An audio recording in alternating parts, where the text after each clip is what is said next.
the, the last thing, please do not move that crosswalk. Hello, everyone, and welcome to Waltham 781 News September Debrief. I'm here with Tom Benavides and Hello. Saul Blumenthal. Hi. I'm here to talk about this last month's City Council. And Tom is going to be talking a bunch about housing, and Saul is going to be talking a bunch about the Traffic Commission. So, Tom, would you like to take it away? Of course. Thank you very much, Jamie. So a bunch of housing updates over the past month or two. It's been actually rather exciting.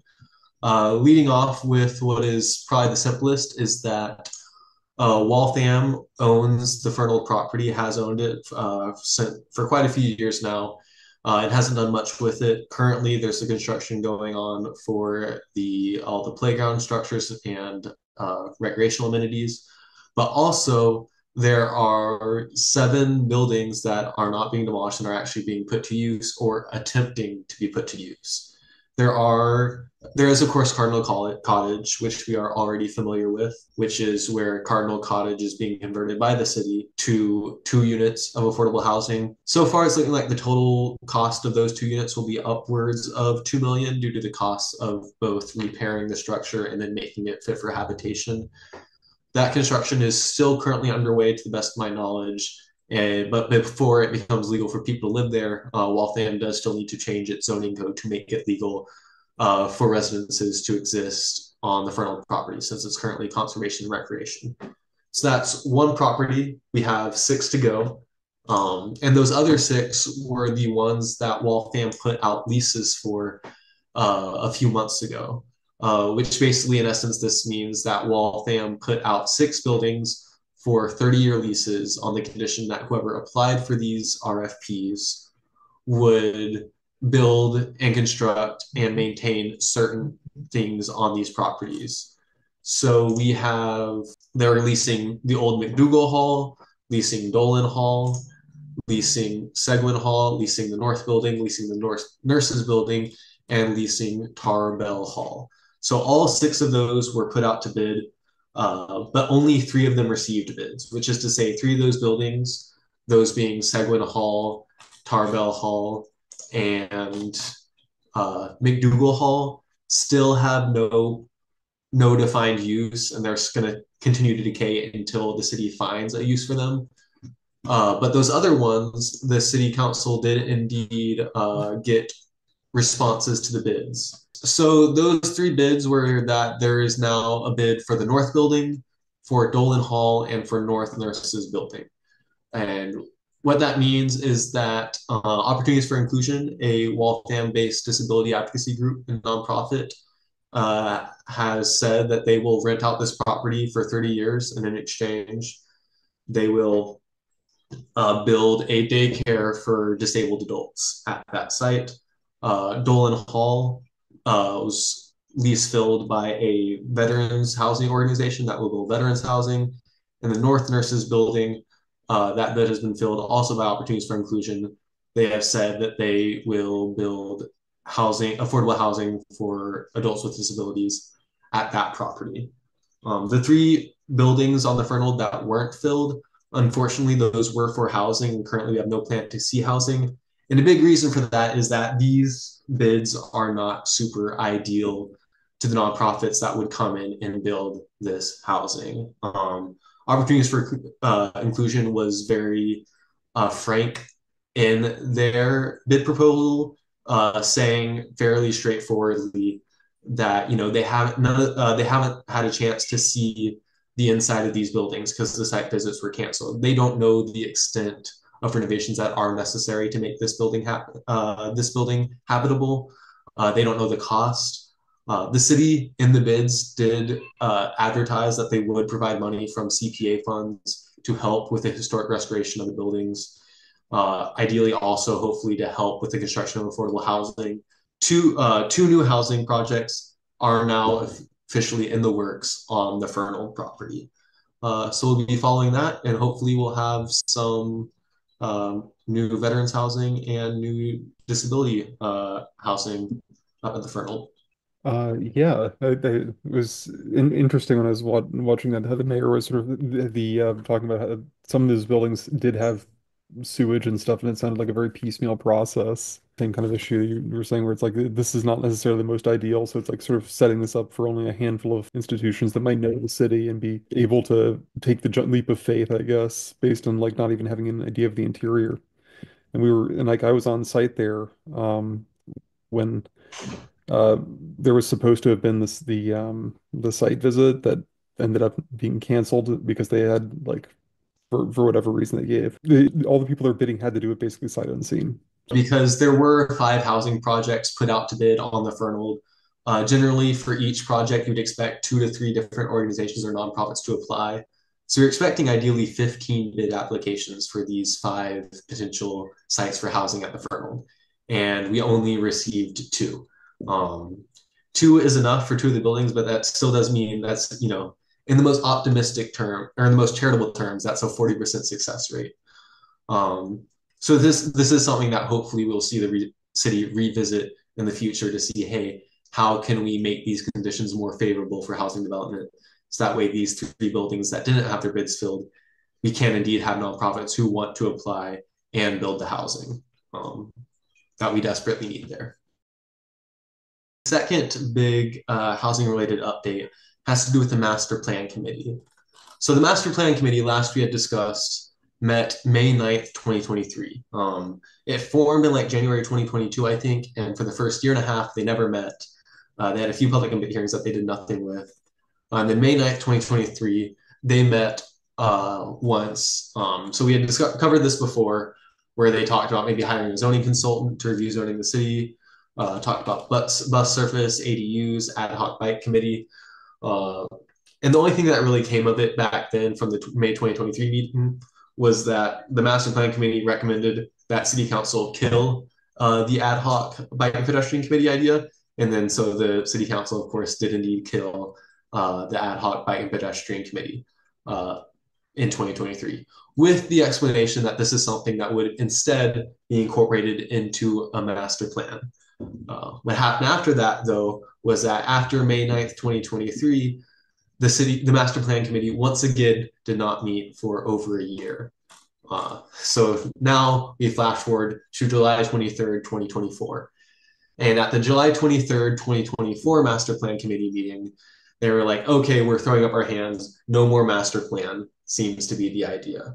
I did email back and forth to Sean Durkee, and he said, yeah, if the only thing that was discussed was plans for a zoning review, all other master plan elements he didn't seem to think were going to be moving forward. It's possible, give it another year, Master Plan Committee might meet for a 3rd time and they resurrect some stuff.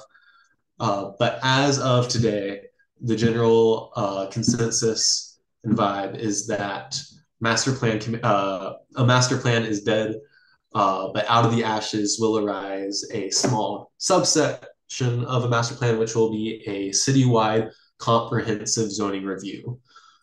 So the idea being that the city will send a bid out to an RFP to the purchasing department, and they will seek bids for zoning consultants to do a review of the entire city's zoning, which is exciting. As a person who cares a lot about housing, this has a lot of potential to make positive changes. We don't know what it will look like until the bid is filled. We know what the zoning consultants' priorities are. But if you go to walthampolitics.com, you can go to the planning tab, go to the Master Plan Committee, and I have posted the Master Plan meeting notes there, and you can see what the city councilors were discussing regarding their intentions and hopes for a comprehensive zoning review of the city. I think the important takeaway is that this is not the first time the city has conducted a comprehensive zoning review of the city. They also conducted one back in 2014, 2015. And it actually had some pretty good stuff in it. So it's a fairly long document that you can find online. Oops. The one in 2014, 2015 was not actually conducted by professionals. It was performed by a committee of Waltham residents. But it's still a very good document. It discusses a lot of things about how getting permits is difficult and complicated. Density controls that the city implements are out of date and inconsistent.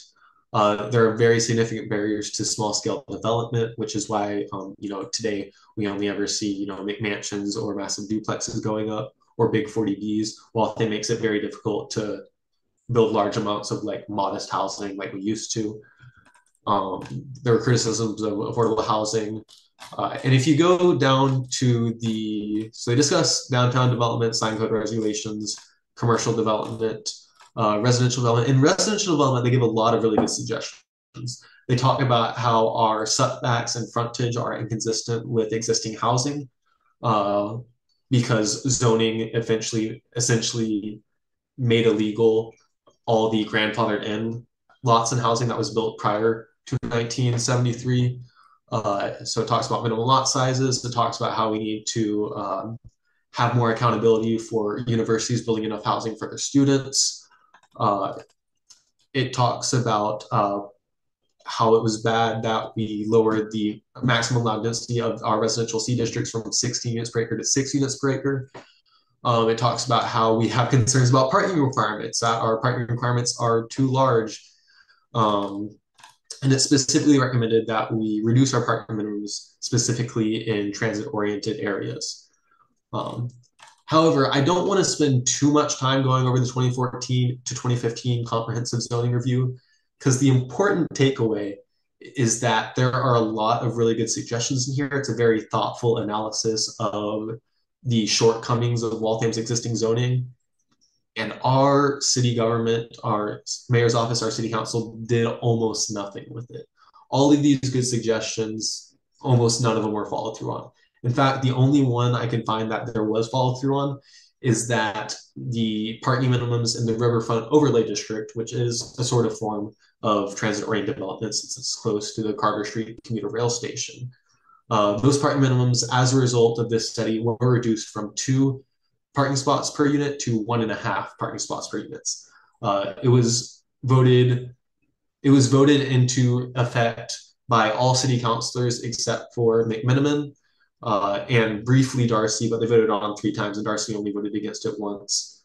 And it got vetoed by the mayor, so it almost didn't happen, but then the city council voted to override the mayor's veto. And thus, the Riverfront Overlay District currently has parking minimums of 1.5 spots per unit rather than 2.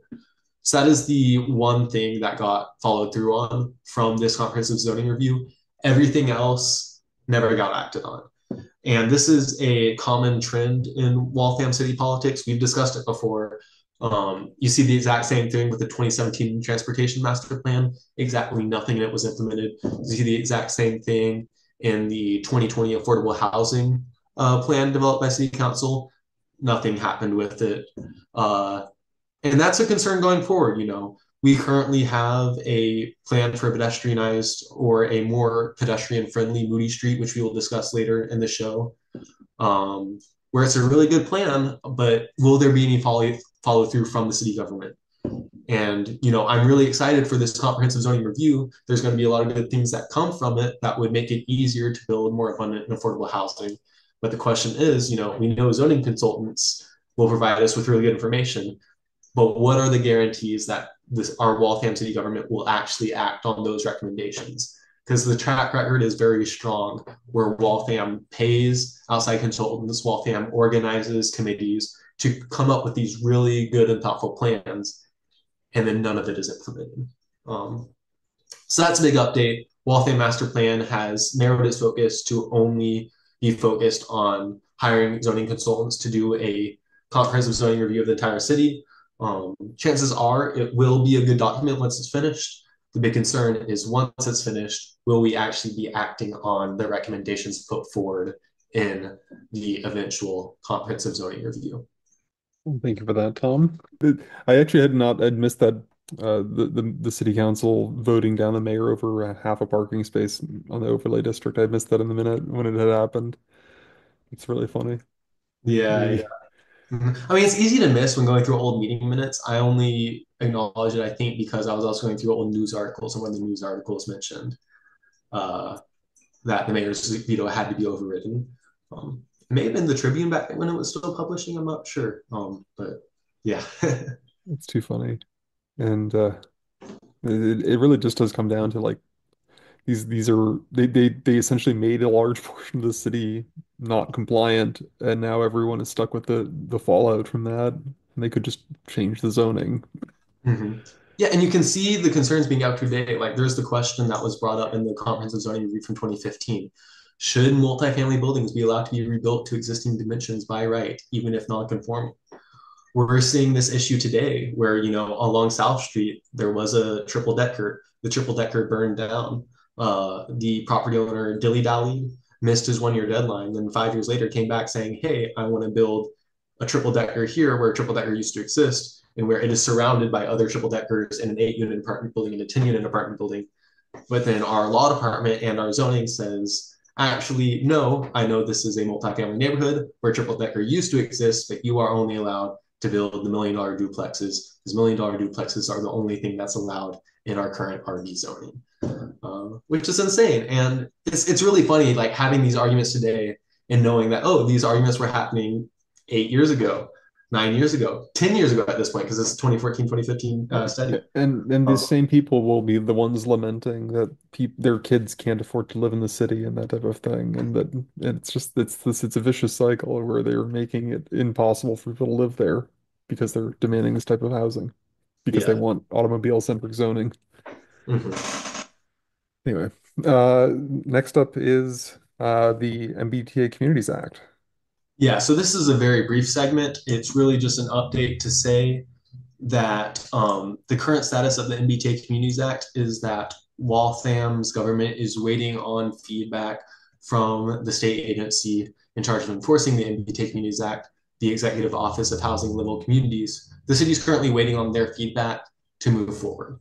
So the two possibilities are A, the state signs off on the city's plan, so the city will just vote in favor of the existing overlay plan, and then a consultant will be hired to conduct an economic feasibility analysis to see what level of inclusionary zoning can be applied to that overlay district. The second possibility, the one that I am very confident is going to happen, is that the EOHLC is going to thumbs down, going to reject Waltham's planned overlay district because it doesn't allow for the minimum amount of required housing by state law. The law department essentially is trying to do the bare minimum required by the MBTA Communities Act to legalize the smallest amount of housing possible. And I think it is very likely, you can go back to previous recordings to hear why, that the law department aimed so low that they missed. But that's something we're still waiting on feedback for. That'll likely happen sometime in October in the coming weeks where we do get that feedback. But the big update that's actually news is that Waltham has confirmed that they have, this is great news, actually enlisted the help of the zoning consultants, which are provided by the state nonprofits. They have said in their O&R meeting that the MAPC, the city has enlisted MAPC services to perform the economic feasibility analysis on whatever overlay zoning Waltham ends up moving forward with for the MBTA Communities Act compliance. To hear the city is using things that are available to it. Yes, not all that common. The city likes to make it harder than it needs to be, but in this one instance, they are taking advantage of state resources, which is nice. It is their lack of taking advantage of state resources, which I think has made the initial attempt to comply with the MBTA Communities Act go so poorly. Another very quick update is that the state legislature passed the Affordable Homes Act, and the Affordable Homes Act does a lot of things. One of the big things it does is it provides $175 million to cities and towns in grant money to perform infrastructure projects to accommodate new housing, which is really nice. But the other really big thing it does is that as of February 2nd, 2025, so very soon, ADUs, which means accessory dwelling unit, which is a small apartment that any single family homeowner can put in their backyard or to replace their garage with, those are about to be legal by right in all single family neighborhoods in all of Waltham, which means if anyone here is a single family homeowner and they want to build a little in-law apartment, they want to convert their garage into a place to rent out to relatives or college students or whoever, starting February 2nd, they will be allowed to do so. And this has the potential to add thousands or tens of thousands of housing units across Massachusetts, ideally hundreds of housing units in Waltham in the coming few years. And the thing about ADUs is that they are small. ADUs allowed by this state law, they can be a maximum of 900 square feet or half the size of the principal dwelling unit, single family home, which is to say they will be small. And if you don't know how housing costs work, housing costs pretty much directly scale with the size of the house. A smaller house means a more affordable house, which is really nice. So it'll create a lot more relatively affordable housing in Waltham and across Massachusetts starting February 2nd.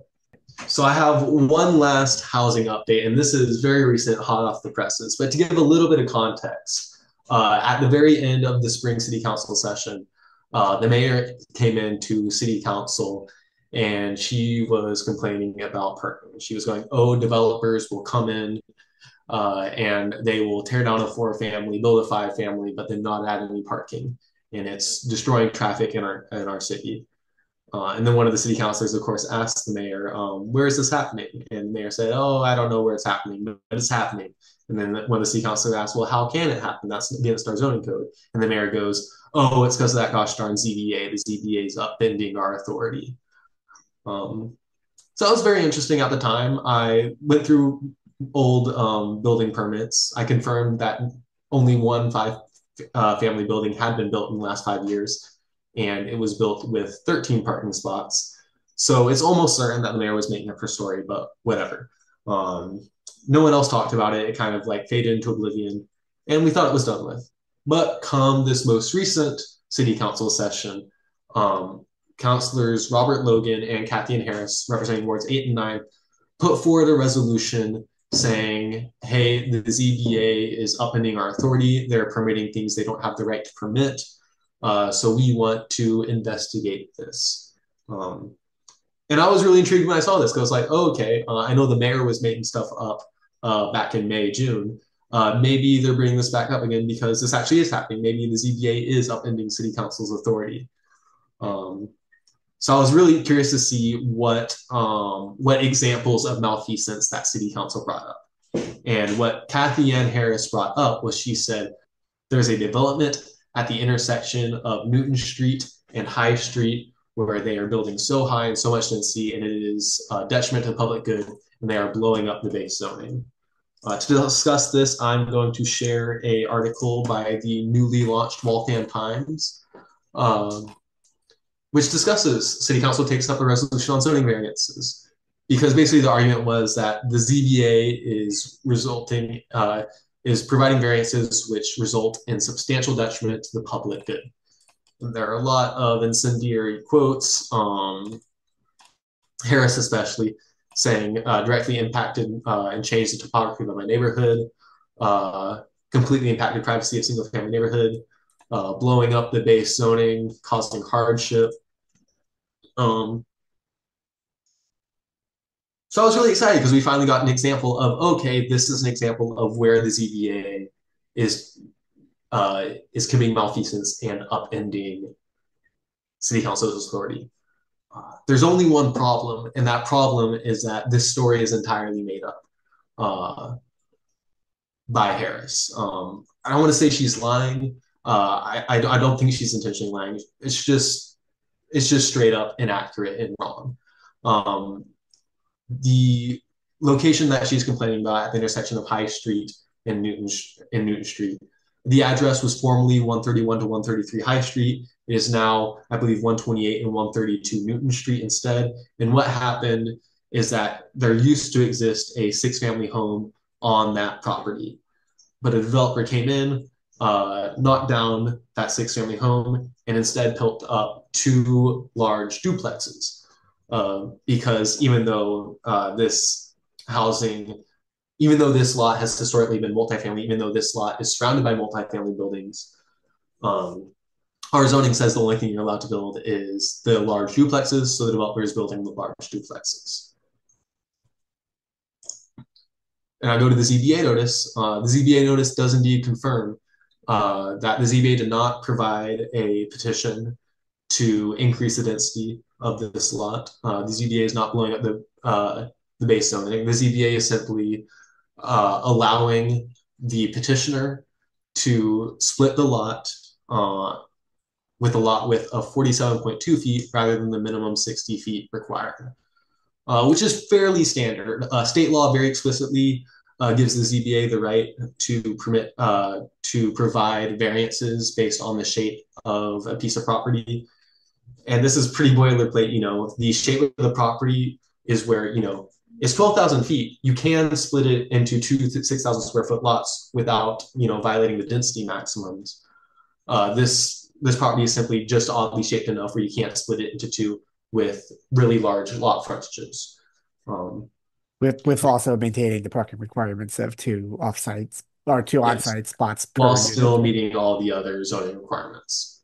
So I believe the frontage requirement of the previous building that was knocked down was also closer than the minimum because again, the south side is all non-conforming like that.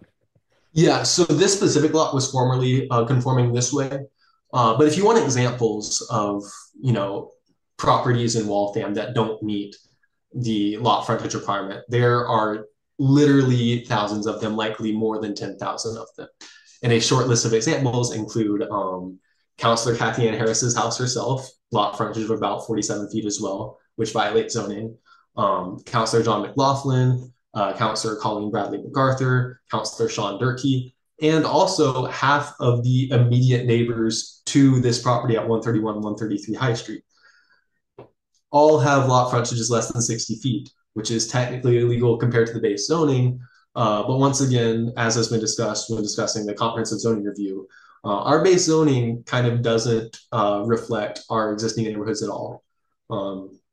So when the developer went to the ZBA and said, hey, we'd like to split this lot, can you give us this dimensional variance that state law gives you the power to provide?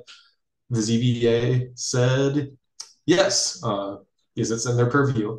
And I think the big tragedy, which Saul did identify when looking through the ZBA meeting, is that one of the ZBA committee members did say, the biggest shame is that we are in a housing crisis and we are going from 6 units of housing to 4 units of housing.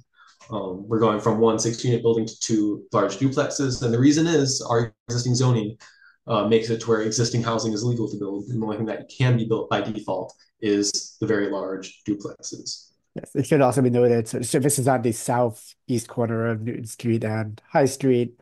On the diagonally opposite on the northwest corner is a probably early 1900s typical urban building, mixed use, several small shops on the lower level, housing above would totally not be allowed under current zoning. There's no parking on site at all, as far as I know, in that structure.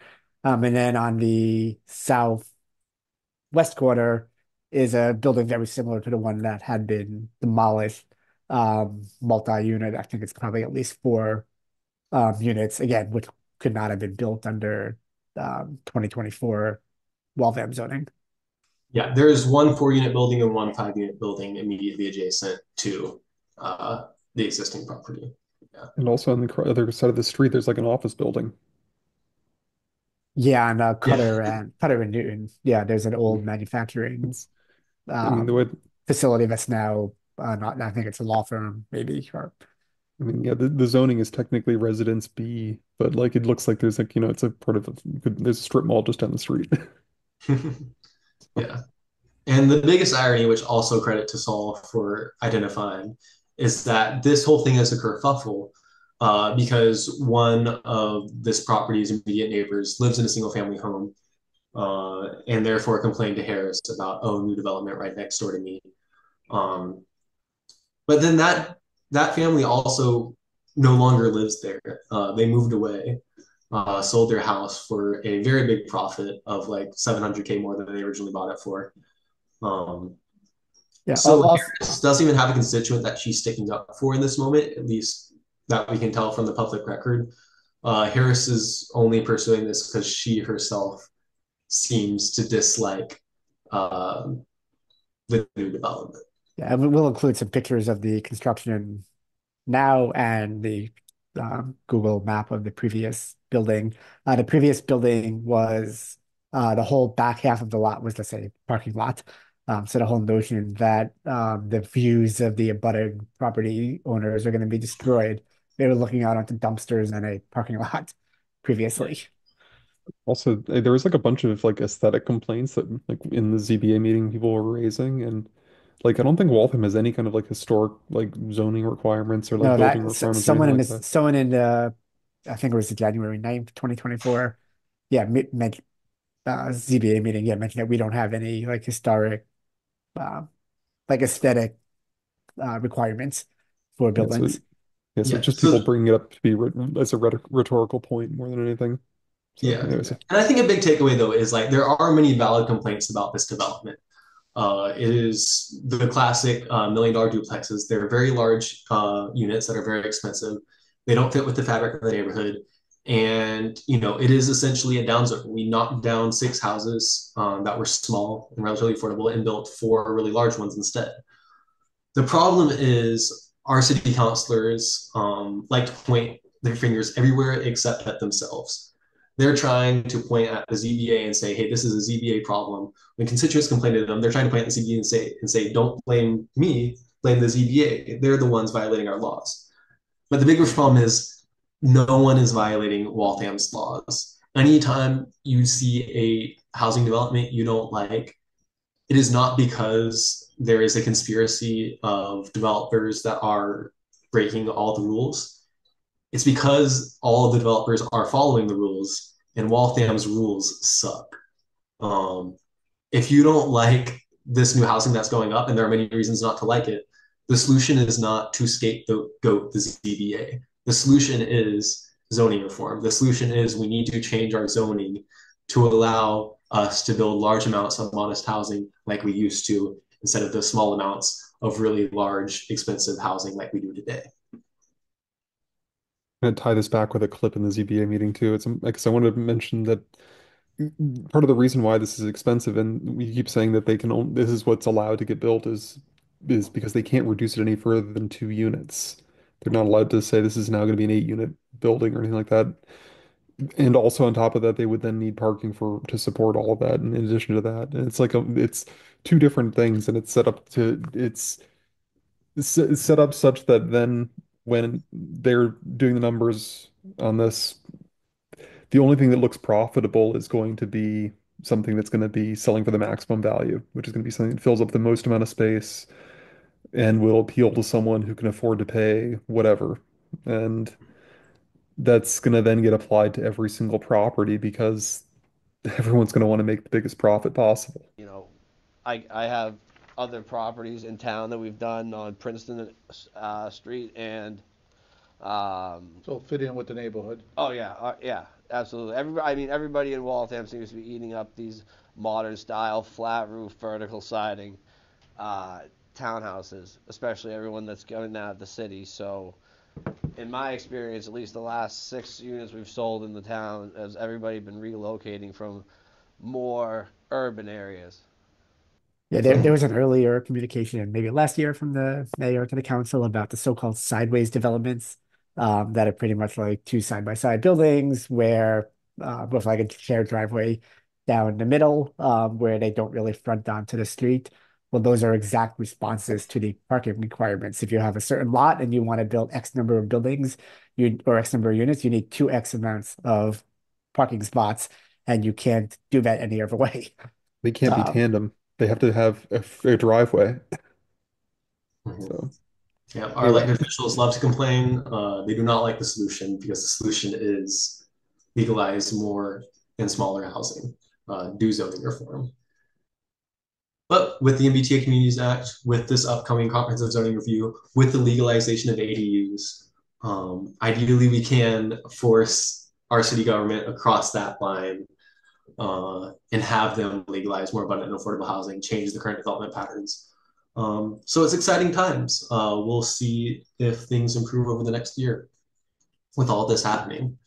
There's one last thing I want to say regarding to this, and that is the fact that this story was reported by the Waltham Times. The Waltham Times is a new nonprofit newspaper that is starting up in Waltham. their official launch was and is planned for early 2025. But in the meantime, they have started a base amount of like occasional reporting. And if you want to be in the loop for all future reporting, they have a newsletter. That's how I heard about the article. And that's also how I heard about they have a launch event called the Community Forum that's happening on November 9th that you can register for. They're also seeking volunteers so they can really expand and hit the ground running. They also have a news article from last week. Or no, I was just saying spread the word. So this is me spreading the word. If you want to be in the loop for this new news reporting, which is very professional, definitely much more concise than the hour-long monthly reports that we do, and a lot more frequent, then please go to walthamtimes.org. You can donate. You can check out the event calendar. You can check out the news. And also go to the Stay Informed tab. You can sign up for the mailing list. You get their weekly newsletter with original reporting. Highly recommend. It's really great so far. They're doing delightful work. I'm doing the best I can to help them out, as well as spreading the word right now. You'll find me occasionally at like farmers market tables trying to spread the word. So please do subscribe. Yeah, thank you, Tom. And it's good to see the Waltham Times starting to take off.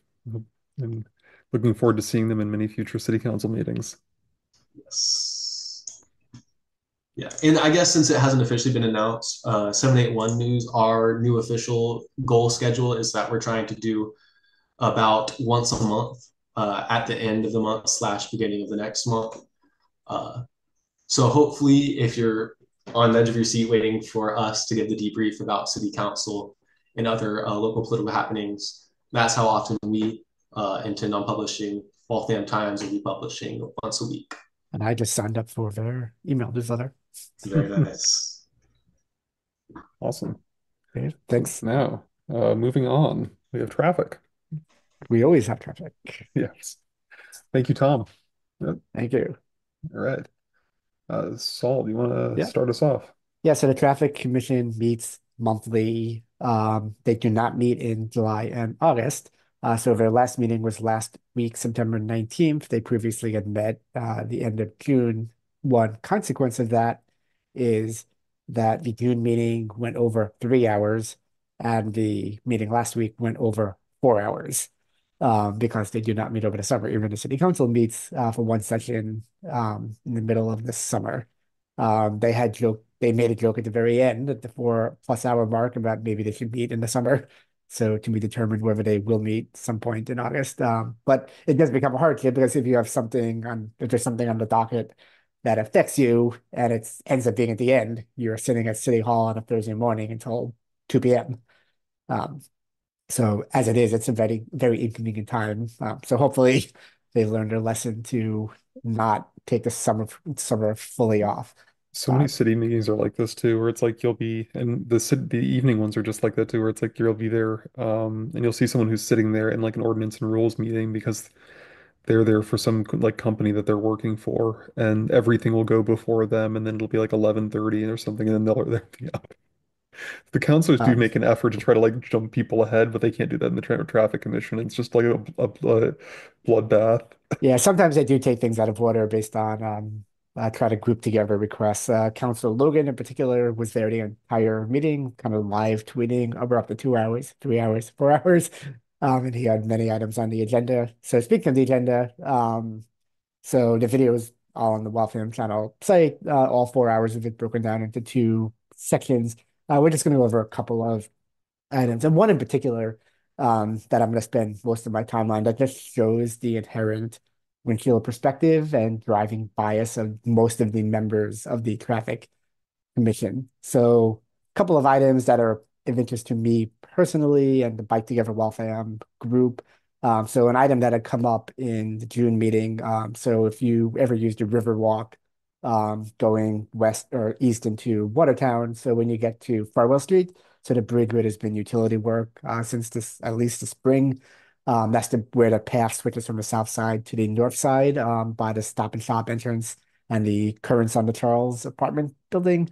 That transition, if you're on a bike, is very awkward. There's no curb cut on the north side. You need to pretty much like ride your bike on the sidewalk, cut over with the utility work that's been going on. For months, it's even more awkward. Long story short, Logan had proposed back in the spring, um, maybe adding a curb cut to the north side and also adding some maybe bike lanes on either side. The bridge is 40 feet wide for 2 lanes of traffic. So it's incredibly wide for the actual amount of uh, vehicles that are traveling through it. Mike Garvin, traffic engineer, Waltham, did recommend that, and the council did, or the traffic commission did approve that. So the current plan is there will be, and I can bring up a map just to help visualize where this is. So again, visit, oh, then I will share my screen. That will help matters. You can see there's a nice little curb cut when you're coming from Newton Street. And there's a curb cut here with an RRFB. I But personally wiped out at that intersection or that crosswalk on my bike because there were leaves there. It's not a fun one. yeah, when you get to here, though, there's no curb cut. So you can't just walk your bike onto there. So pretty much the only way to do that, and there are no signs indicating to do this, is you have to cross here and then go on the sidewalk, which is very narrow. Two bikes can barely pass. Two bikes or a bike and someone walking can It- barely pass. And then with the It's not utility work, it's been one way northbound, so you pretty much have to like ride on this sidewalk to the fire hydrant and double back to get to here, make this very sharp turn. So the plan is there will be another curb cut added here and on the corresponding other side of the sidewalk. There will be a crosswalk put in, an RFB put in. There might need to be some coordination with the state DCR, Department of Conservation and Recreation, that manages the paths, that also will be managing the rail trail when it's officially done, just to make sure that these align as much as possible. Speaking of crosswalk alignment, so the section of the river path between Prospect and Moody Street, so this part here that goes by Nova Biomedical, that's been closed since, I want to say early summer, late spring, several months now, for completely repaving this um, the surface, very broken up by tree roots and potholes. But also a big part of that project that's being done right now if you go down Prospect Street. So kind of classic miscommunication or lack of communication between a city that manages the street and a state that manages the crosswalk. If you're on a bike here, it's like there's no curb cut here. You have to get on here and either go down a little dirt embankment here or make a sharp turn and a sharp turn to get onto that path. Um, so these, I walked by there the other day. This RFBs and curb cuts already been moved a little bit further up Prospect Street. And the current plan is for that to be fully reopened by the end of October. Um, Looks pretty well paved, at least from what you can peek in behind the fences on Prospect and Moody Streets. So fingers crossed that will be a project completed within the month. So some other kind of active transportation issues that were addressed at the Traffic Commission meeting last week was bike racks. So on Moody Street and Main Street. So back in about a year ago, the uh, traffic engineer recommended the city spend about $2,000 on 8 or 9 just basic bike racks like the inverted U that you see everywhere. CPW did put those all in last fall and early and this spring, but they're pretty much all in parking lots. So they're in the parking lots off of Moody Street. They're in the like the median of the parking lot behind the Family Dollar, um, off of that little cut off of Moody Street. Uh, Not surprisingly, very few bike riders use these racks, A, because they might not even know they're there, because people riding bikes don't expect to find bike racks in parking lots. They expect to find them on sidewalks, where pretty much every other city has figured out that's where they belong. Um, and B, also, just like drivers, people riding bikes want to park close to where they're going. That's what the whole um, debate about Moody Street pedestrianization was about, like, drivers can't park in front of their destination. They have to park in lots. Well, why are bike riders being relegated to parking lots? C, um, bikes are a lot easier to steal, unfortunately, than cars these days. It's a lot nicer to lock up your bike somewhere where there's foot traffic, like on Moody Street, on the sidewalk, not um, buried away in a parking lot. Um, Long story short, so the commission did vote to have the planning department study new locations for bike racks. I don't know if that means additional funding for additional racks or taking the bolts out of the ones that were put in over the last year and moving them elsewhere on Moody Street. I know that earlier in the summer or in the spring, the council did approve these solar power trash compactors, those big belly units, the side by side recycling and trash bins that you see like in parks and kind of all over the place that have the little solar panels on top. Those are about the same size as a bike rack. They take about the same dimensions as two bikes. So if there's room on the sidewalks for those, presumably there's room for bike racks. Speaking of Moody Street, we will come back to that in a little bit. Just a little bit of a teaser for the Moody Street pedestrianization study that I believe Tom had also mentioned earlier. So the one other thing, or the one topic that the commission spent about 25 minutes talking about. So out of a 4-hour meeting, this took up about 10% of the entirety of the meeting. The crosswalk in front of 48 Pine Street. So 48 Pine is that about 10-story Waltham public housing development. I believe it's for seniors and residents with various disabilities. So it is a type of public housing. Correct me if I'm wrong, Jamie, but it is city operated. Yeah, it is. It's the biggest Waltham Housing Authority building in the city. It's a high-rise building, has a couple of hundred people in there who are all senior citizens and/or persons with disabilities. Yeah, so it's this about 7-story building. It's next to the lately in the news Embassy Performing Arts Center and Theater. So there's a crosswalk right here, right in front of it, that lets residents just go with a curb cut. A lot of these residents might have mobility impairments, so they might be using walkers, might be using canes, and just get right across the street to the rest of the south side, wherever they're going. Okay, wherever they're going to visit family in any of the dense housing here, the dense non-conforming to current zoning housing, as Tom had talked about. But there's a very convenient crosswalk for those residents to use. You could go down to Hall Street, which is about 10 or 20 feet away, but there's currently no curb cut there. Okay, you'd have to go down to Cooper Street and then backtrack because there's no curb cut on the other side of Pine Street. So one thing to note, this is not like a major urban arterial. This is not even Lexington Street. This is not South Street where drivers might be going downhill at 35 miles an hour. This is not Totten Pond Road. This is Pine Street. Okay, again, going back to Street View, it's a very basic 2-lane street. There's parking allowed. Parking is not allowed too close. And that hasn't been an issue here. That is an issue at other crosswalks that drivers block visibility by parking either in the crosswalk or too close to the corners. But this should not be a difficult street to cross. Okay, drivers should not be going 30, 40 miles an hour here.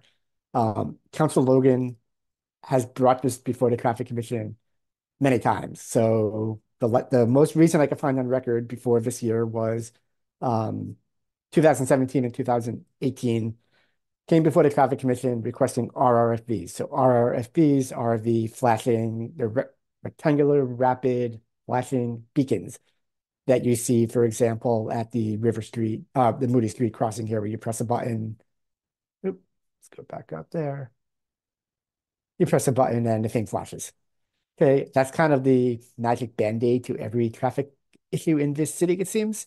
They cost about $10,000 a piece to install and hook up the wiring and put in place. So they're not the cheapest. I mean, you have to dig posts for the bases of the lights and any ongoing maintenance.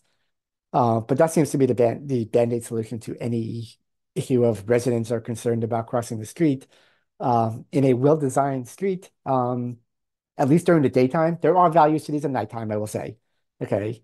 Um, to just alert drivers that, hey, someone's trying to cross. But during the day, in theory, like someone trying to cross this street here should not even have to press a button to alert the driver going, hey, I'm trying to walk here. Um, but anyway, in 2017 and 2018, Logan requested RFPs here based off of concerns of the residents that live at 48 Pine. Those were both denied based off of just the city guidelines at the time for like how many people have to be using this crossing the street, how many vehicles, how many drivers are going on the street at the time. So this came back again this year. I guess kind of now that Logan's back on the council. I forget what year did Paz become Ward 9 councilor? Probably around the time that Logan stopped making these requests. Exactly. I think it was it's been two terms, I believe. Okay, so 2019-ish, give or take. Yeah. So now that Logan's back as the Ward 9 councilor, this is um back on the docket. So we're going to put in, we'll splice in some snippets of the traffic commission meeting. Again, the traffic commission spent a full 25 minutes going over this. I'm going to The last thing, please do not move that crosswalk, you know, just, I don't, I don't know. I think maybe we put a crosswalk in the wrong place. Just so it was at the entrance that people aren't using to, you know, for the apartment building. I make a motion that Mr. Garvin studies to see if moving the crosswalk to Hall Street increases safety. Again, this came up in October 2017 and September 2018. The minutes of those traffic commission meetings are on the city website. At one point, Mike Garvin, traffic engineer, had said that the 85th percentile speed on Pine Street was 30 miles an hour. I believe the speed limit then may have been 30 before it was reduced citywide, unless otherwise noted, to 25 sometime in the last 2 or so years. But the point being that 85th percentile speed of 30 miles an hour, what that means is that basically 5 in 6 drivers are going under 30 miles an hour, but 1 in 6 drivers, 15% of drivers are going over 30 miles an hour. It's well documented that the faster you are driving, not only if you hit someone, the chances of that person suffering severe injury go up exponentially based off of speed, but also the faster you're driving, the less reaction time you have, the less likely it is you are going to see someone trying to cross. Also, the less likely you're going to stop because you're worried about being rear-ended. So if you're going 38 miles an hour, okay, it's going to take you longer to brake. If someone's tailgating you, the odds of being concerned about being rear-ended go up. So at the time, Garvin had said that was an okay speed. Personally, I don't think that is. Drivers should not be going that fast on a street where just people are crossing, people live. And again, this is a basic 2-lane street. This is not Totten Pond Road. This is not Capella Road. This is just a basic South Side 2-lane street. So one thing that Council Logan had suggested back in the spring, it may have been that 3-hour June meeting, was a curb bump out. So kind of a curb extension. You may have seen them. I don't know if we have any in Waltham actually yet. I think Lowell Street will be getting some where those flex posts are currently in place. But I don't know if we actually have any in our city. But definitely if you go to Watertown, parts of Newton, like Newtonville, Walnut Street, definitely in Cambridge, Somerville, even parts of Boston. But what a curb bump out is, and we can provide video, basically where cars would normally be parked, you're just extending the sidewalk into the where the parking lane would be. So that does a couple of things. It shortens the crossing length. So if there were currently 2 travel lanes and a parking lane, now you're only crossing, let's say, 20 feet instead of 30 feet. If you're mobility impaired, that can be a huge difference. It also just visually narrows the street. And it's well known amongst people that study these things. Test it out next time you're driving. The more narrow a street looks, subconsciously you're going to drive more slowly and pay more attention. The wider the street looks, you're just subconsciously going to drive faster. It's not even something you do on purpose. It just is. Just be cognizant of that next time you're driving.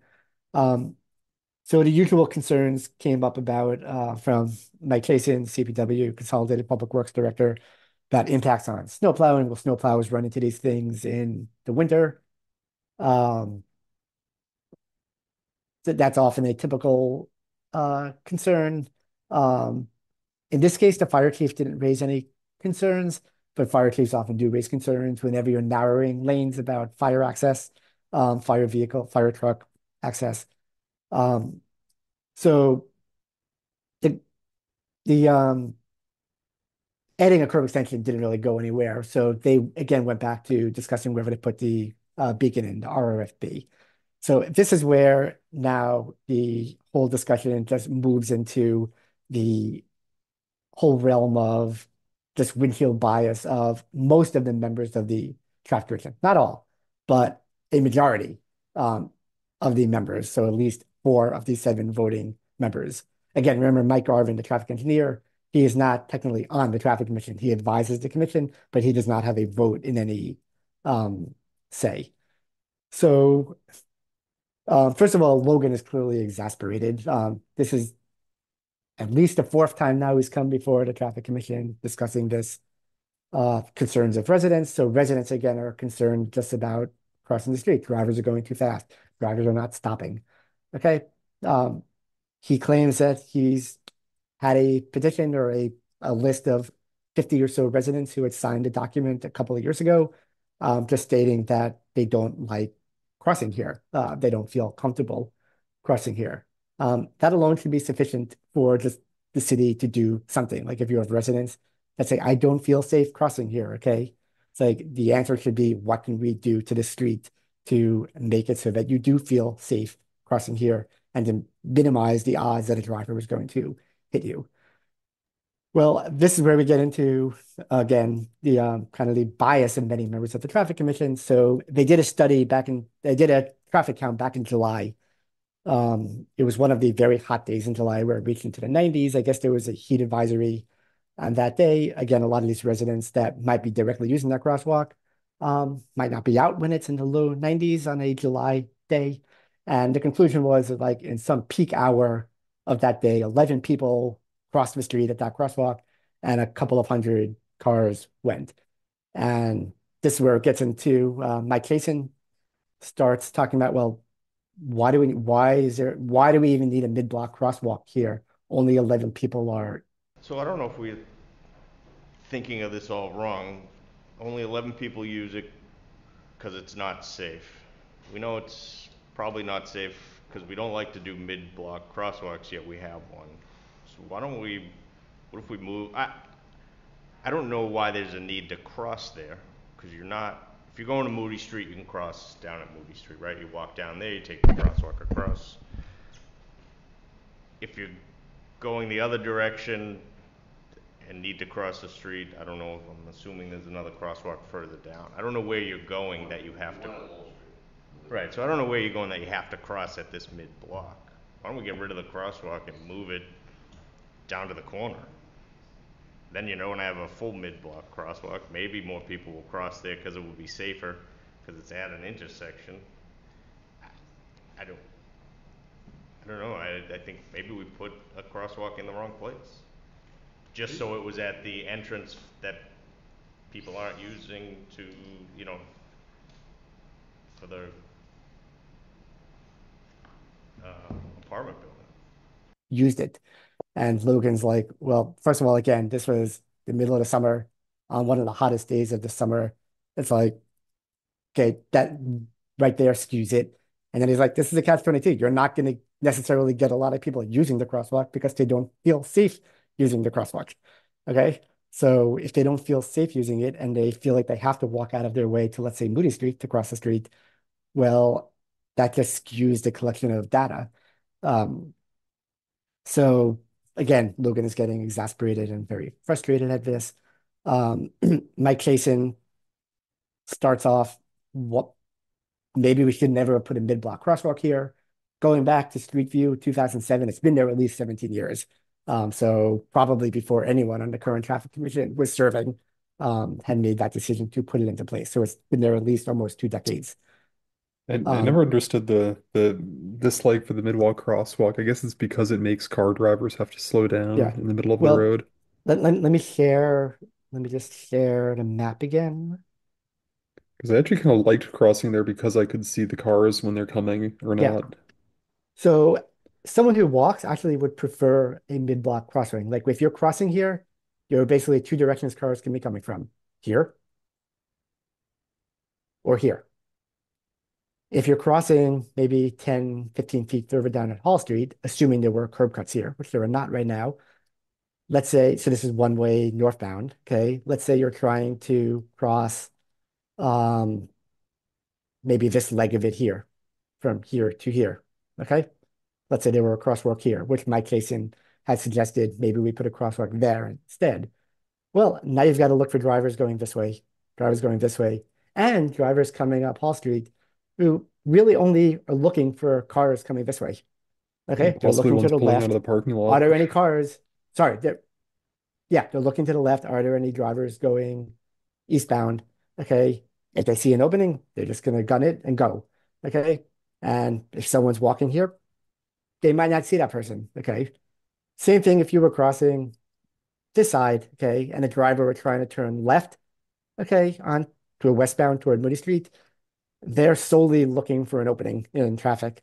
Okay, they're not paying attention to someone who might be standing over here wanting to cross. So just saying that crossing at an intersection is inherently safer just shows that you don't really walk around the city much. Okay, like it seems intuitive. Yeah, you should cross at an intersection, but it's actually a lot safer often to cross mid-block because you're not dealing with turning movements. There are cars coming from one direction or the other. You don't have to deal with drivers looking for openings and turning.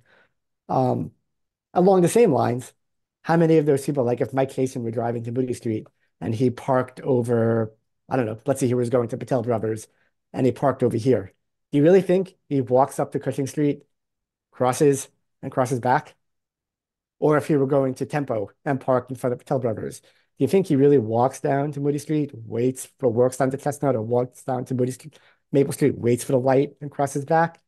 No, probably crosses mid-block because that's the convenient place to go. Like Yeah. your destination's Also, on the other side, you cross the street where it's convenient to do so. Also, if you could like pull the map back up to the Pine Street, Yeah, and because they were going on and on about like why would anyone be possibly crossing the yeah, road here? Yeah, sorry, if you could just go zoom out to the map, the commuter rail is just north of there. There's a footbridge right above north of there. So yep, like I would often take this road or this crosswalk to cut across through the parking lot to cross the footbridge across the yep. Charles Street to get to to get to the bus stop.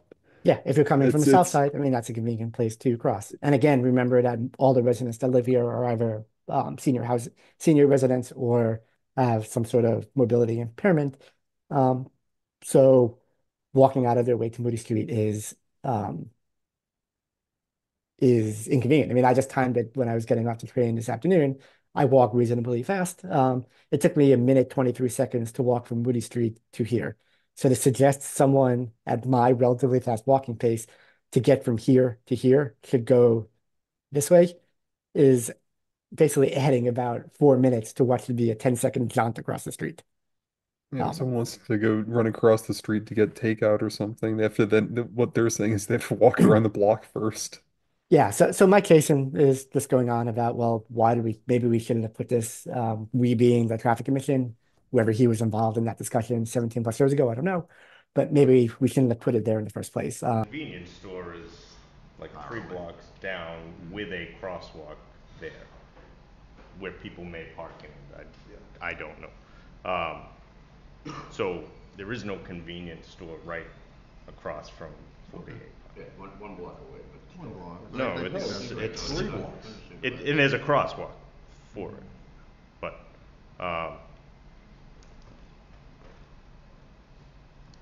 I just think the answer can't be for us to, every time we have an issue with a crosswalk, to put an RRFB.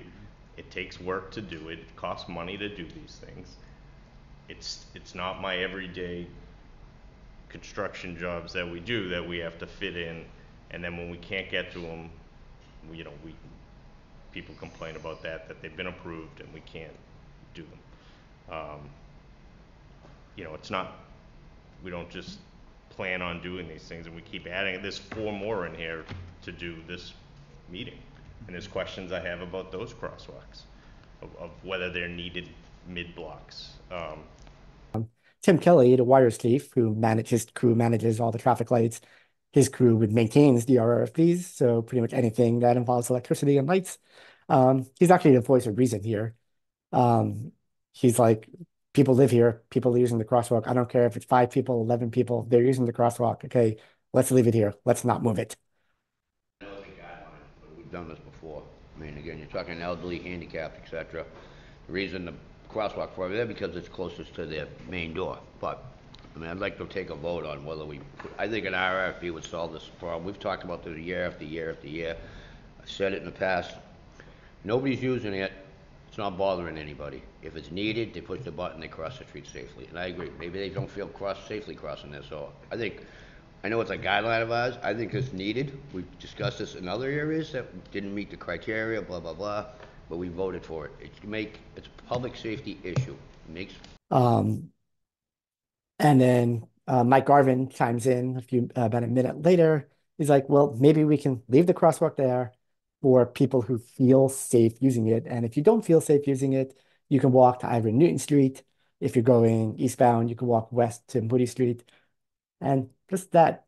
There are other safe options for the people of 48 Pine to cross Pine Street. They're most likely walking down to Moody Street.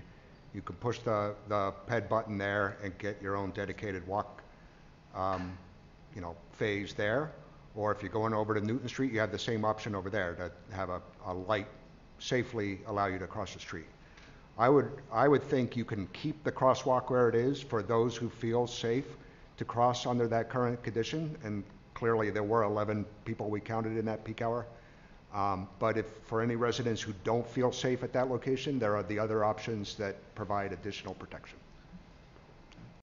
It's just a belittling attitude. Like, if you feel safe using the street, you can use this crosswalk. If not, walk to the corner. Like, can you imagine that being said to drivers? Like, here's the street, okay, here's a traffic light.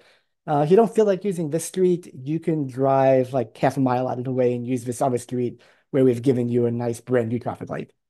Like, it's just a very condescending attitude toward anyone not getting around outside of a car. It's never the drivers who are being asked to inconvenience themselves. It's always apologizing to the drivers because they're inconvenienced. Yes, pretty much the mantra of the Traffic Commission is they will do anything but force drivers through street design to slow down.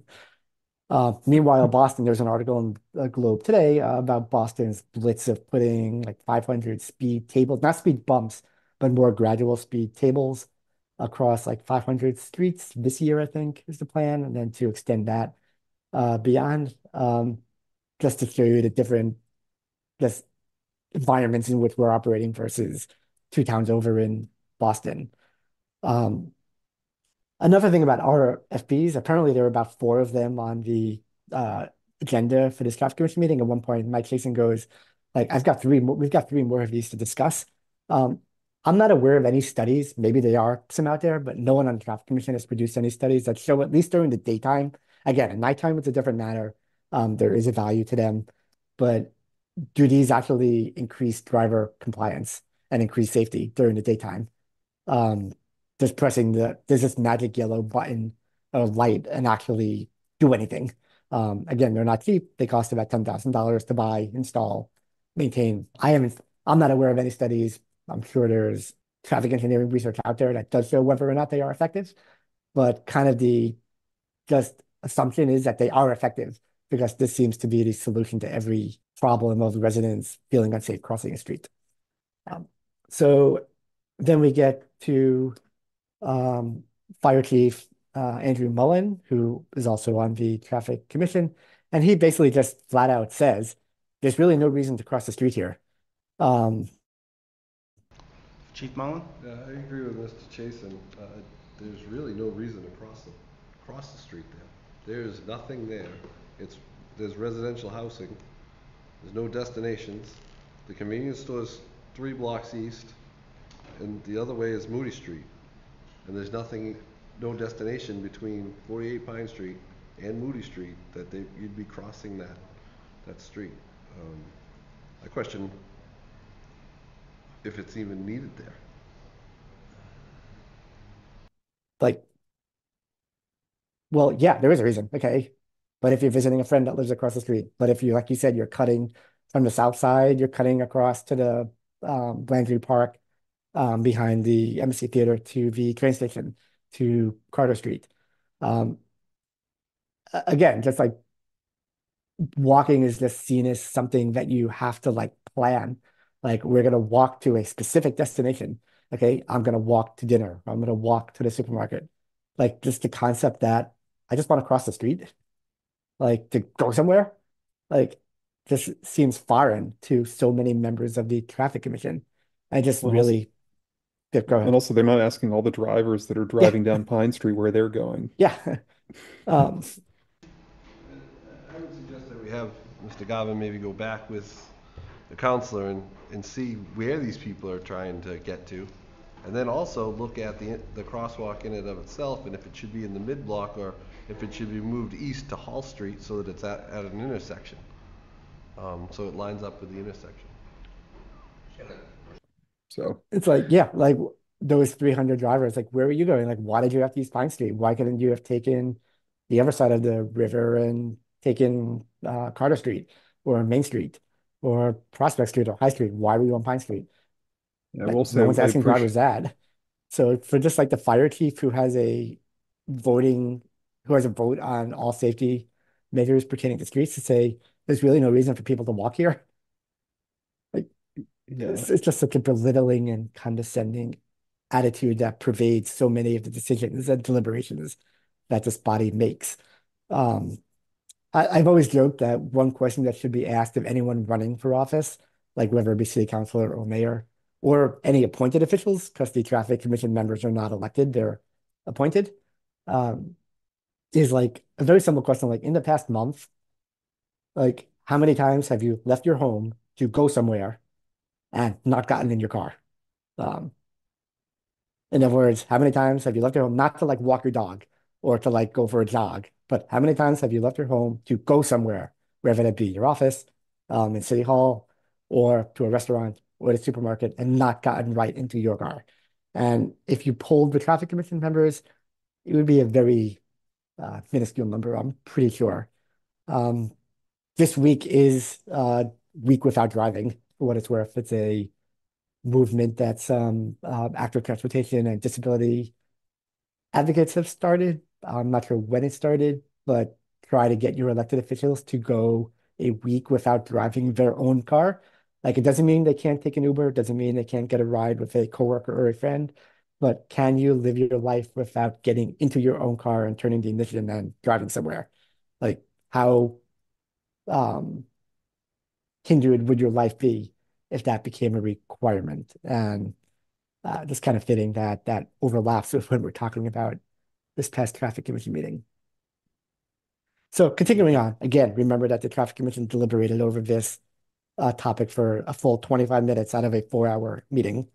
Treasurer Magno, who is also on the traffic commission, um, and has a vote, is like, we need hard data. Like, where are these people going? Like, where are they coming from? Um, this is a slippery slope. Like, if all it takes is a bunch of residents pestering their counselor to make some change, and like 5 or 6 residents like just harassing their counselor, like without hard data, this is a slippery slope for us to be going down throughout the city. So when I hear people look up their phones and say, where are people going? There's nothing across the street there. It doesn't make sense to just keep throwing these things up because it gets us out of here quicker. It makes Councilor Logan happy. That's not a good decision on my part. So I'm hesitant to keep making decisions. Well, how we're making decisions, because if you don't, they're going to keep coming back and asking. So I'd like data. I'd like 40 people to tell me, hey, you would make my life better if I felt safer crossing there. You do a study, the study comes back and says there's 11 people. It doesn't justify a need. And how many of those people were afraid to cross? 8 of them may have said, I don't need it. I'm very comfortable crossing. So where's the problem? I'd like to know there's a problem before you start, as Mr. Chasen said, you start making decisions that cost money, cost implementation, cost repairs, cost maintenance, and then nobody may be using it. To me, that's a bad decision. So I don't see the need myself. A few years back, I remember, like, because this has been going on for a long time, they submitted, the first time they asked for an RFP at that location, they submitted like 50 or 60 signatures just from 48 Pine Street alone. So it's more than a couple of people. Do you remember where they were going, or what was it? I don't know. I mean, Did they just want it, or were they afraid? Or what was they say it's dangerous. They don't use it because it's dangerous. Chief. Keep in mind, so as we talked about previously about Moody Street pedestrianization for this year back in March or April. So when the traffic commission and the mayor opposed closing Moody Street again to cars this summer, the main motivating factor was this petition that we linked to previously, of 40 or so business owners on Moody Street. Some of those included the post office and a bakery that hadn't even opened yet. Without any data, saying things like mothers are having a hard time walking from the parking lot to my store with their young kids. Okay. This was the sole basis for denying pedestrianizing Moody Street for this past summer. At no point was there any asking for data of how many people actually drive to Moody Street. Where are they coming from? How many people walk to businesses on Moody Street? How many people actually do park in the lots, okay, and walk? How much is street parking being used? When it came to inconveniencing drivers, even in the slightest, okay, like having them not have to walk 3 minutes from a parking lot, there was no request at all for data. Okay, it was like, okay, here's this petition of 30 or 40 business owners saying like Moody Street closing to cars is like killing our bottom line. We're going to go out of business without any numbers or any data to back this up. And the traffic commission and mayor just went right along with it. Okay. But when you have people trying to cross a street, like on their own 2 feet or with a walker, all of a sudden Tom Magno and Fire Chief Mullen and CPW Director Kasener, we need data. Like how many people are crossing? Why are they crossing? Like where are they going? Where are they coming from? So it's just a very interesting comparison between a inconvenience to drivers where no data was asked for at all and a safety issue, not even inconvenience, but a safety issue for people on foot trying to get across around their city.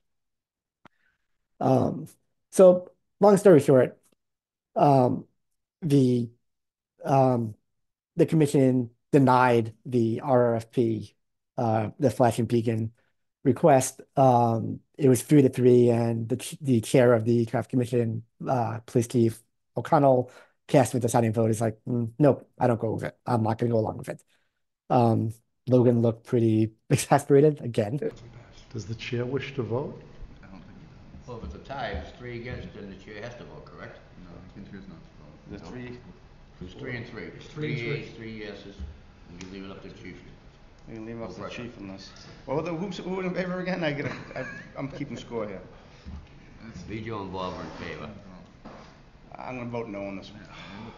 I know he would. Direct the traffic engineer, Mike Garvin, to study moving the crosswalk to Hall Street 30 or 20 or 30 feet further east. So who's going to meet with 40? The whole traffic commission or the traffic engineer? Traffic engineer. You're going to set it up, and we're going to entertain it and see if we can make them feel better in different locations. It almost felt like a sort of like a giving Logan that because he even asked, like something he didn't even ask for. Yeah, I mean, and it just shows in general, like the city councilors are completely powerless before the traffic commission. Like the traffic commission like makes their decisions. They report to the mayor. I guess indirectly. I'm not sure who appoints each of the heads of the departments that comprise the traffic commission, but they're not elected. I guess the only one who is elected is the city clerk, who I guess um, used to have to be a city councilor, Joe Bizarre. Um, so indirectly, he was elected at one point, but none of the other department heads that comprise the traffic commission are elected. They don't directly report to any of the electorate in the city, and they are making these decisions that constituents are going to their councilors pleading, like, drivers are speeding down my street. I can't cross safely. Drivers are blowing through the stop sign, and the councilors are basically powerless before this body that has no resident constituent representation at all on it. Unlike some other cities that do have resident constituent representation, whether they have votes on those bodies, I'm not quite sure, but at least they do have a voice in deliberations. But yeah, so right now, yes, it's the head of the fire department, head of the police department, the head of the wires department, head of the CPW. Those all make sense. I mean, you do want representatives from the people, from the person that's going to be maintaining the traffic lights to have a say, from the person whose crew manages snowplows to have a say, and repairs puddles to have a say. But for example, Magno being on it, I guess he's technically the parking clerk, which is probably his connection. Because the traffic commission's revenue mainly comes from parking collection. So that's probably the tie-in. But he has no background, as far as I know, in the traffic engineering and street safety. And then Frank Lombardo is the clerk of the traffic commission. I'm not sure what his title is. It might just be clerk of the traffic commission. I'm not sure what his title is elsewhere in the city. And then also someone from the planning department, which we don't have an official planning head anymore. Traffic commission spent 25 minutes deliberating over putting in a light in a basic 2-lane street. In the end, they decided against it. And the city councilor once again walked out despondent.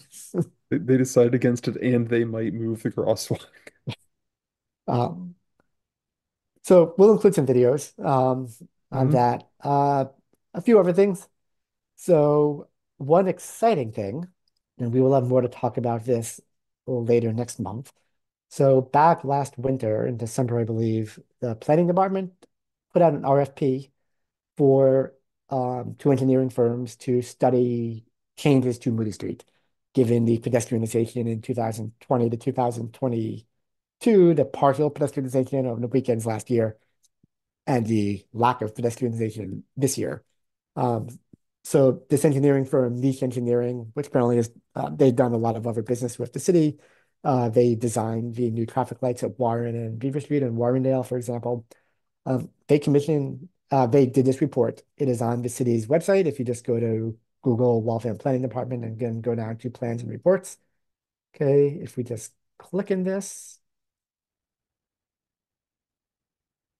So the report's out there. The engineering firm, Niche Engineering, will be presenting it at the October traffic commission meeting. So the third Thursday, I believe, of October. I think the 17th. So they will be presenting it. So I'm hoping I can get off work and go, or take a few hours off. Hopefully the meeting won't be 4 hours, but this is worth a look. I'm just going to very quickly skim through it. So it's looking at the current conditions in Moody Street, looking at the changes that happened over the past couple of summers when it was fully or partially closed to cars, and examining pretty much 3 alternate schemes for the design of Moody Street. Not the entire length of Moody Street, but the section that was closed to traffic for the several summers that it was. So from Maple and High Street up to Crescent and Pine Street. So there's 6 or so blocks. Scheme 1 is leaving the street open to traffic, just northbound. Scheme 2 is the same, but only southbound traffic. And Scheme 3 is pretty much what we had for the first couple of summers of the pandemic, where it was fully closed to cars. And they showed best practices from other cities, either around the US, some local, like in Boston or Cambridge, for example. They did extensive traffic studies you may have seen, I saw some posts like on the Reddit or residents page, like what are these like things up on the signposts? They were just monitoring traffic back in April and or May. Pretty much like recording like every movement, vehicle, person, bike movement that happened during the hours that these traffic studies were being done. Um, the basic gist is that they recommend alternative one. Okay, so leave the street open to traffic, northbound only, um, with some street parking. So what that does is by removing a traffic lane, that gives you about an additional 11 feet of space to work with now on the street. Okay, well, what can that space be used for? Also, depending on whether parking is all on one side or whether or not it alternates between the east and west side, that opens up even more space, about another 8 or so feet of space in each section of the street. What can that space be used for? Well, for starters, expanded sidewalks. Okay, sidewalks that don't narrow down to 3 feet around those tree pits that were put in a decade or so ago. So there are some renderings here showing bike racks on the sidewalks where they belong. um, renderings of a cycle track, like a two-way cycle track. So people riding bikes would be able to go north and south. Drivers would only be able to go northbound. Um, I'm just gonna again skim through this. Um, we'll talk more about this once the engineering firm presents it. They do point out that this is the most walkable, transit-rich, like urban part of the city. Like if anywhere in the city you're going to apply a treatment like this is the place to do it. Okay. Just current conditions, some historical photos. This is where Inner is now. This is where Cronin's Landing, the apartments are now, where Cronin's department store used to be, on the corner of Moody and Pine Street. Um, one interesting thing they point out, they actually say that it would have the northbound plan would have no detrimental impact on traffic flow. The average speeds, first of all, of cars on this section was something like during the week, like obviously not at 2 in the morning on a Tuesday night, but during the week, the average speed of vehicles is about like 17 to 18 miles an hour. Anyone who's driven on this section of Moody Street just knows that. Like between people walking, between people parallel parking, like you're not going fast, okay? Like so it's not going to have, it wouldn't have any detrimental effect on traffic flow throughout the neighborhood because this is a grid on the south side. Drivers can very easily reroute to Hall Street, Adams Street, Crescent Street, Gardner Street, Stern Street, Cedar Street, Newton Street. Also, because you're eliminating turn movements, a lot of traffic is just caused at intersections. Okay, so like a driver like going southbound and wants to turn left onto High Street. Okay. If there's a long line of drivers coming north, okay, they're just backing up anyone that wants to continue south onto Upper Moody Street here. So by simplifying the traffic flow and by eliminating certain turn movements, you're actually, again, it might not be intuitive, you're actually potentially increasing the vehicle throughput of the entire neighborhood by simplifying traffic. Um, So the intent is there will be street parking there for residents or for visitors to any of the medical offices or stores that absolutely need to park right in front that can't walk from a parking lot. But the intention is that this is going to be by design, a slow street. Okay. You really only want to be on the section of Moody Street driving on it if you're going to somewhere on that section of Moody Street and you don't want to park in a parking lot. If you really need to park in front of or very close to your business. So by design elements, it would just be self-enforcing a very slow um, vehicle speed, like not by putting up a sign, but whether it be by roadway treatment, just by a visual narrowing of the lanes. Um, the intention is it's going to be a slow street, which just makes it a much more comfortable street, a much more pleasant space to be, where you're not just surrounded by 2 lanes of parked cars, northbound, southbound traffic, all crammed into very narrow, constricted sidewalks. So the first 60 or so pages um, just looks at the current conditions, gives a summary of the traffic data. The remaining 400 so pages is all the raw traffic data you could ever want and more. Um, I have not looked even at the remaining 400 pages, but it's pretty detailed, like showing traffic movements, how many drivers were turning from Moody Street on, see, I think up All here. filtered Yeah. traffic data. Like how many drivers were turning like from Moody Street onto Cushing Street, like how many people were walking, how many people were on bikes, like sliced down to like the hour interval on the days that the traffic study was done. So this will be presented before the Traffic Commission by the engineering firm next month. The report is on the city website. We will put a link to it. Again, just go to the um, planning department site, but definitely worth a read the first 50 or so pages that are text and not just traffic data. But that should be an interesting presentation in a few weeks. And then just a couple of other tidbits. So the rail trail, so the Mass Central Rail Trail.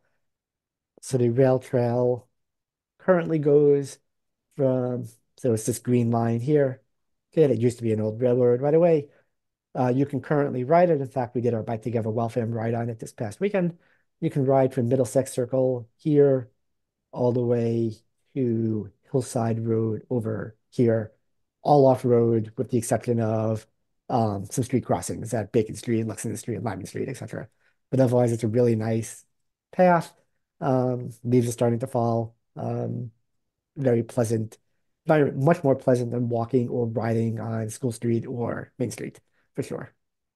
Um, there is right now it ends here. The railroad right away does continue over a bridge here over 128. Um, that's not being rehabbed right now because of the whole planned reconstruction of this whole intersection, where Green Street here will eventually connect to the rotary to 128.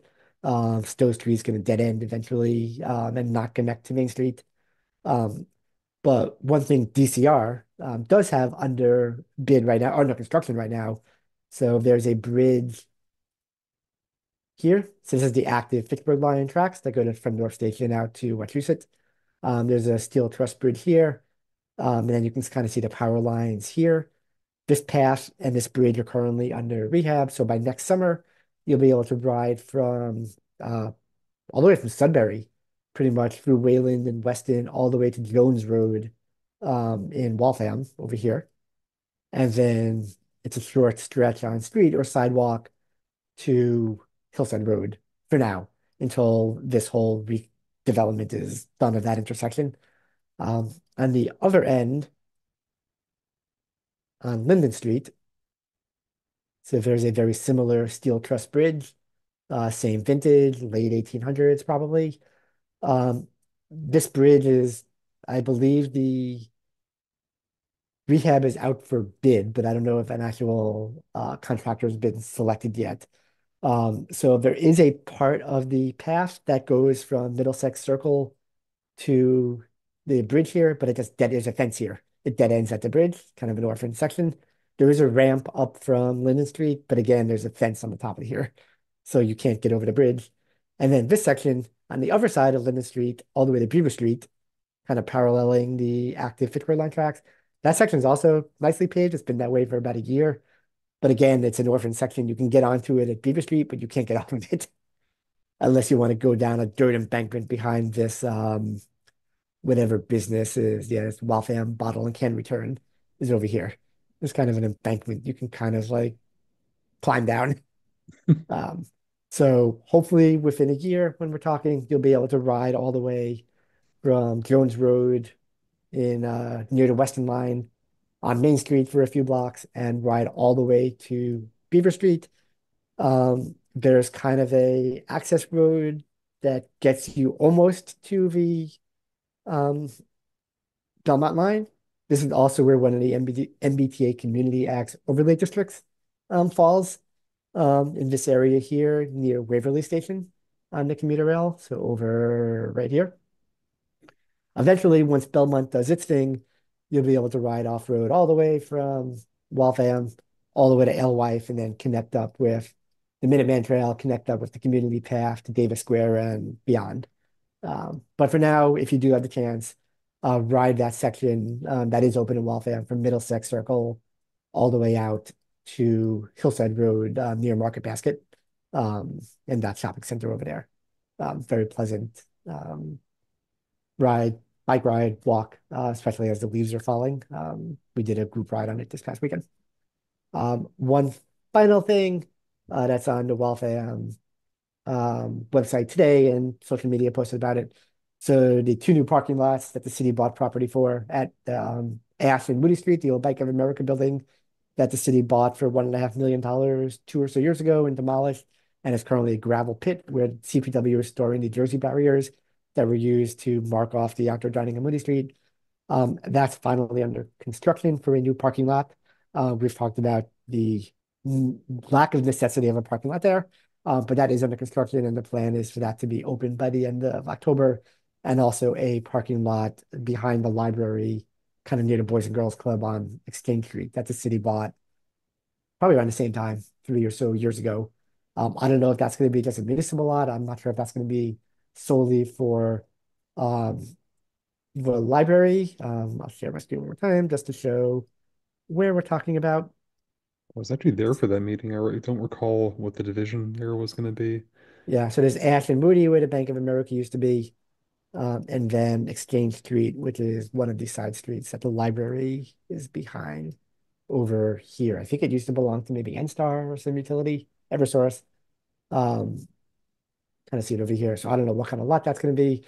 Again, I don't think it's necessary. It's like 2.5 blocks from the very underutilized common street deck that very few people use, especially during the hours that this would see peak demand at the library, like on weekends, when families are attending events at the library.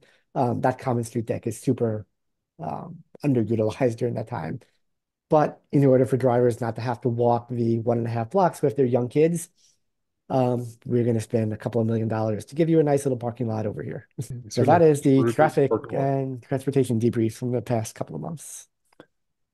Thank you, Saul. No shortage of parking lots. No. It's So yeah, by the next time we chat, the engineering firm will have presented the Moody Street study. Hopefully that section of the Riverwalk between Prospect and Moody Street will have reopened, and we will have 2 new operating parking lots on Ash Street and Exchange Street. and hopefully that Linden Street Bridge is done sometime soon. Yeah, that's not going to be this year, but hopefully when we chat a year from now, it will be. Anyway, thank you Saul and Tom for your coverage, and Okay. we can hear back again for an October debrief, probably early November. Okay. All right. Take Thanks, care. bro. Yep. Bye. Bye. And So it'll fit in with the neighborhood. Oh yeah, yeah, absolutely. Everybody in Waltham seems to be eating up these modern style flat roof vertical siding townhouses,